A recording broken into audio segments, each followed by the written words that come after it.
Bismillahirrahmanirrahim. Assalamu alaikum. Welcome to Home Biology. Class 11 Biology da bade ke topic de treatment of viral diseases hepatitis A, hepatitis B और hepatitis C दे बारे के मां द्रे वीडियो बारे में अपलोड करी थी बिल्कुल तफसीली بیا د دې د پریونشن باره کې ما ویلي چې د دې نه به تاسو ځان څنګه ساتئ خو د دې علاج دی چې هغه علاج به تاسو د دې څنګه کوئ نو اول به سر زموږ سره دی هیپاټایټس A دا عام زیړی دی دا ماشومانو ته هم راځي لویو ته هم راځي خو هیپاټایټس A ټریټمنټ دا دی چې دا په یخو خوراکونو باندې چې دی ښه کېږي لکه تاسو چې د ماسته خورئ یا چې د بلمنګ روټۍ خورئ د هغې نه علاوه تاسو شوملیس کوئ د ګوړې شربت څکئ نو دا داسې ګریلو ټوټکي دي چې د هغې سره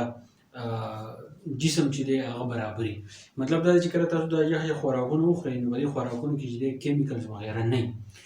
نو کیمیکل زیاتره فلټریشن چې دی نه هغه زموږ سره چې دی لیور کوي نه هلته کې به لیور باندې چې دی بوج نه راځي نه هغه هیلینګ طرف ته چې دی هغه رواني بل پیپسي وغیره د دې شیزونه په هیپاټایټس کې چې دی ځان وساتئ ځکه چې د دې فلټریشن چې دی نه هغه لیور کوي ډېر حده پورې چې دی نه هغه زموږ سره ګردې کوي اوس حده پورې چې دی نه هغه لیور هم کوي نو لیور ته په دې ټیم کې چې دی آرام میلاو شي ځکه چې په دې سیزونو کې هغه کیمیکل نه وي کم کیمیکل چې په مثالو کې وغیره په دې سیزونو کې چې دی موجود وي نو د هیپاټایټس A علاج چې دی دغه دی بل د دې څه خاص علاج نشته خو تقریبا چې ستاسو لیور خپل ځای ته راځي نو باقي چې دی کم از کم شپږ میاشتې چې دی نه هغه به لګي ډاکټر چې کله تاسو ټیسټ وکړي هغوی د دې عام زیړي ویلو چې دا هغه 40 ته د دې نه چې کله له پاسه کېږي نو څه داسې مسله نه وي خو چې کله د 50-60 نه رسېږه کېږي بیا لږ شانتې مسله چې دا هغه به انسان ته چې دی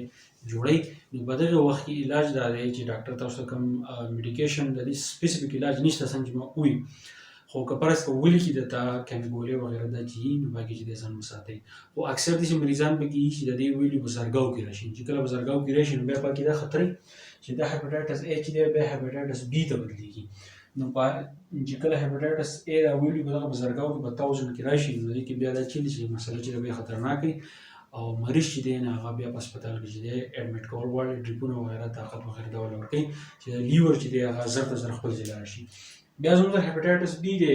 دا زموږ سره د زیړګي دویمه درجه ده دلته موږ چې دی کالی رخان ورته موږ وایو د دې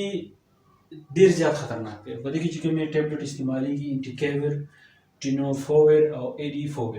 سلو د ابیلیټي ټو ډیمیج د لیور د دې ټیبلېټ انټي وایرل دي د دې صرف دا کاري چې ستا لیور کم ډیمیج کېږي هغه هسې هم ډیمیج کېږي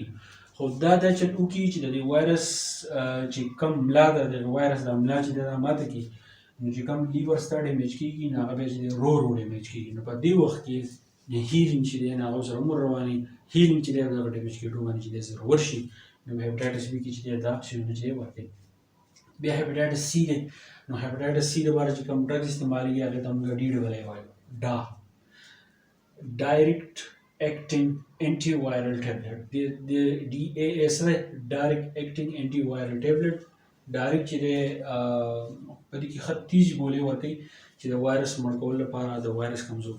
کمزوري کولو لپاره چې دی هغه استعمال شي او دا ګولې د 18 نه والا د 12 هفتو پورې چې د استعمالې او 90% کیسز چې دی هغه به دې کې چې دی کلیر کېږي په هیپاټایټس C نه اکثر چې دی انسان چې دی هغه مري